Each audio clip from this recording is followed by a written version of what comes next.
सर्वांना हरिओम. सुखासारिखे पूर्ण वैराग्य जाचे, वसिष्ठापरी ज्ञान योगेश्वराचे. कवी वाल्मिका सारिखा मान्य ऐसा, नमस्कार माझा सद्गुरु रामदासा. श्रीमद्दासबोध दशक 19.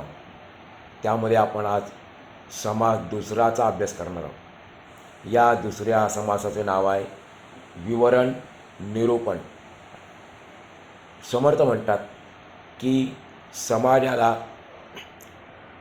मार्गदर्शन करणारा समाज नेता हा चांगल्यापैकी विद्वान असावा, त्याचे ग्रंथावलोकन उत्तम प्रकारचे असावे, त्याच्या अंगी नम्रता असावी, खरी निस्पृहता असावी, त्याने अतिशय गोड मधुर भाषा वापरून अनेक लोकांना आपलेसे करून घ्यावे, लोकांचे अंतःकरण ओळखून त्यांना मार्गदर्शन करावे, श्रवण कसे करावे, त्यानंतर मनन कसे करावे ते लोकांना शिकवावे, सत्पात्र सज्जन माणसे निवडून काढावी आणि त्यांना तयार करावे. बुद्धिमत्तेच्या दृष्टीने समाज नेता हा वरच्या पातळीचा असला पाहिजे. त्याला सर्व प्रकारची मतमतांतरे माहीत असावीत. समाज नेत्याने अनेक प्रकारचे संवाद समजून घ्यावे, शब्दांचे वेगवेगळे अर्थ, त्या अर्थांचे निरनिराळे प्रकार, मुद्रांचे वेगवेगळे प्रकार, काव्याचे निरनिराळे प्रकार, वेगवेगळ्या शब्दांचे वेगवेगळे अर्थ त्याने समजून घ्यावे. नाना प्रकारच्या शंका आणि त्या शंकांची उत्तरे, अनेक प्रकारच्या अनुभवाच्या गोष्टी व अनेक प्रकारच्या साक्षात्काराच्या घटना त्याने समजून घ्याव्यात, त्याला माहीत असाव्यात. त्या गोष्टी आणि घटना ऐकून त्यानंतर त्याने विवरण करावे. मग लोकांच्या मनाला आश्चर्य वाटते. अनेक प्रकारचे पूर्वपक्ष आणि सिद्धांत यांचा त्याने स्वतः खात्रीपूर्वक अनुभव घेतलेला असावा. असे असेल तरच लोकांना अगदी ठासून सांगता येते, खात्रीपूर्वक सांगता येते, नाहीतर निश्चयपूर्वक काहीच सांगता येत नाही. समर्थ आपल्याला समाज नेता, समाजाचा पुढारी कसा असला पाहिजे, त्याच्यामध्ये कोणकोणती लक्षणं म्हणजे कोणकोणते गुण असले पाहिजेत ते सांगत आहेत. समाज नेत्याने केवळ अनुमानाने म्हणजे अंदाजाने, तर्काने उगीच काहीतरी अस्ताव्यस्त बोलू नये. प्रवृत्ती असो किंवा निवृत्ती असो, प्रपंच असो किंवा परमार्थ असो, दोन्हीकडे जर अनुभव नसेल, आपल्याला या दोन्हीकडे अनुभव नसेल, प्रपंचातही आणि परमार्थातही, तर सगळा भ्रमाचा घोटाळा होतो. ज्याप्रमाणे चघळ चोट्यामध्ये अग्नी पेट घेत नाही, समर्थ उदाहरण देतात, ज्याप्रमाणे चघळ चोथ्यामध्ये अग्नी पेट घेत नाही, त्याचप्रमाणे केवळ अनुमानाच्या वक्तृत्वाने आणि ज्ञानाने लोकांच्या अंतःकरणामधील जगज्योती चेतणार नाही, म्हणजे प्रज्वलित होणार नाही. लोकांच्या अंतरामधील अंतरात्मा जो आहे तो जागृत होणार नाही. समाजाला पुराणीपणाने मार्गदर्शन करणारी वक्तृत्व कला फारच आवश्यक आहे. ज्याला नेता बनायचं आहे, म्हणजे नेता शब्दाचा अर्थ खरा असा आहे, जो समाजाला लोकांना पुढे नेतो तो नेता. तर त्या नेत्याकडे वक्तृत्व कला असणं फारच आवश्यक आहे. शिवाय स्वतःकडे म्हणजे त्या नेत्याकडे लीनता, नम्रता घेऊन वागण्याचे कौशल्यसुद्धा हवे. त्याचप्रमाणे कोणाचेही मिंधे पण नसावे. प्रश्न विचारणाऱ्याचा हेतू ओळखून त्याने उत्तर द्यावे. दुसऱ्याचे हृदगत मनोगत समजून असावे. समर्थ म्हणतात, ही सर्व चतुरपणाची लक्षणे आहेत. ज्याच्या अंगी असे चातुर्य म्हणजे चतुरपणा नाही, त्याची खटपट, त्याचे प्रयत्न व्यर्थ जातात. त्याची विद्या फोलकट असते. सभेमध्ये विनाकारण वाटाघाट केल्याने समाधान होणार नाही. दुसऱ्याचे पुष्कळ बोलणे ऐकून घ्यावे. समाज नेत्याने दुसऱ्याचे पुष्कळ बोलणे ऐकून घ्यावे, पण आपण मात्र मौन पाळावे. लहानशा खुणेवरून लोकांच्या मनात काय आहे ते ओळखावे. वात्रट लोकांमध्ये बसू नये. उद्धट माणसाच्या तोंडाला लागू नये. आपल्या वागण्याने लोकांचे समाधान कधीही भंग होऊ देऊ नये, मोडू देऊ नये. आपले अजाणतेपण सोडू नये. अज्ञान नाही, अज्ञान वेगळं आहे आणि अजाणतेपण वेगळं आहे. आपल्या अजाणतेपण आहे ते सोडू नये. जाणतेपणाने कधीच ताठा गर्व धरू नये. म्हणजे मला सर्व माहीत आहे, मीच एक ज्ञाता आहे, जाणता आहे, शहाणा, विद्वान, असा गर्व, असा ताठा कधी धरू नये. गोड आणि मधुर शब्दांनी लोकांच्या अंतःकरणातील भाव उकलावा, म्हणजे बाहेर काढावा. प्रसंग कसा आहे ते बरोबर ओळखावे.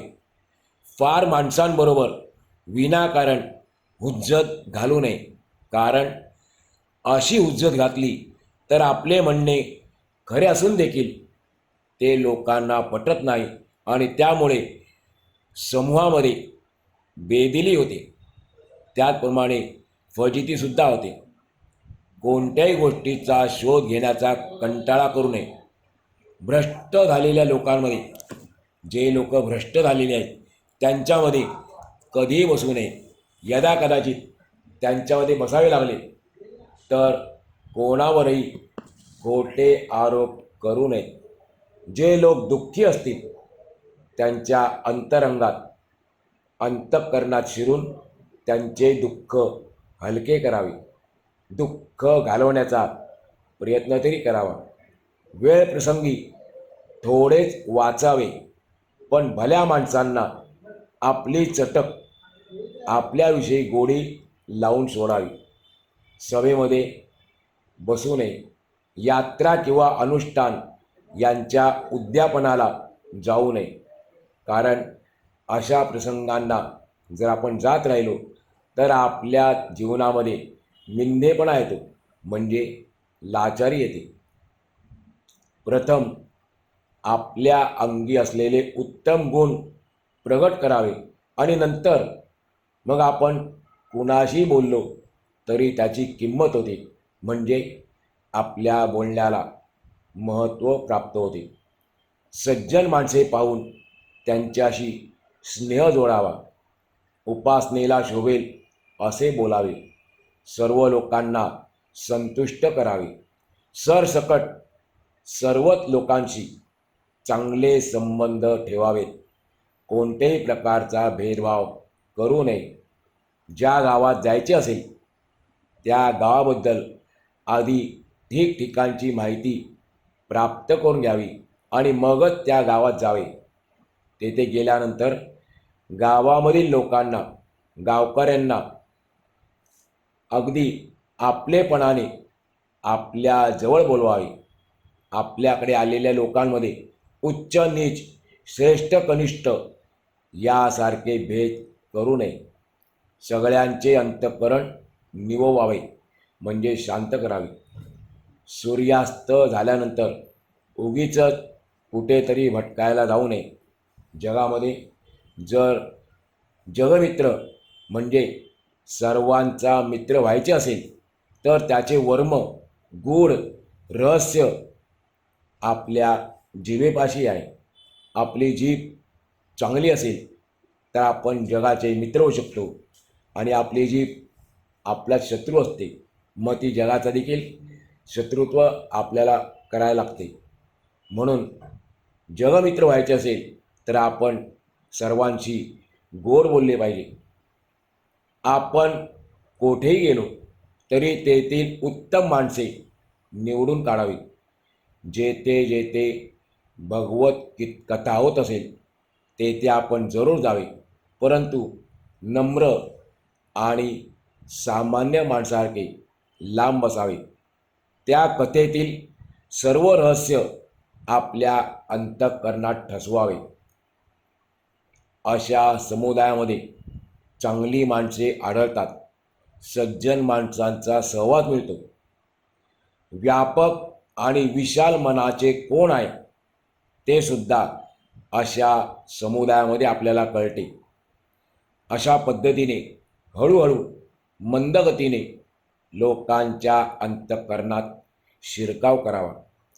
सर्व उपायांमध्ये विशेष काही असेल तर ते श्रवण आहे, पण श्रवणापेक्षा देखील मनन श्रेष्ठ आहे. भक्तीमुळे आपल्याला भगवंताकडे जाण्याचा मार्ग प्राप्त होतो. मननामुळे पुष्कळ लोकांचे समाधान होते. सर्व गोष्टी चाणाक्षपणाने समजून घ्याव्यात. आपल्या अंतःकरणात दुसऱ्याच्या म्हणजे समोरच्या माणसाच्या अंतःकरणाची बरोबर कल्पना असावी. कोणतीही गोष्ट समजल्याशिवाय उगीचच श्रम करण्यात काहीच अर्थ नाही. लोकांशी वागताना त्यांच्या अंतःकरणात प्रवेश करून आपण त्यांना बरोबर अर्थ समजावून सांगावा. लोकांचे अंतःकरण ओळखणे महत्त्वाचे आहे. हे जर साधले नाही तर इतर गोष्टी उगीचच शिणतात, उगीचच आपल्याला शिणवतात. समाज नेता कसा असला पाहिजे, कोणकोणती लक्षणं पाहिजेत, त्याच्यामध्ये कोणकोणते गुण आहेत आवश्यक, ते समर्थांनी या समज आपल्याला सांगितलेले आहेत. अशा प्रकारे श्री दासबोधाच्या गुरुशी संवादातील 19व्या दशकातील विवरण निरूपण नावाचा दुसरा समास पूर्ण झाला.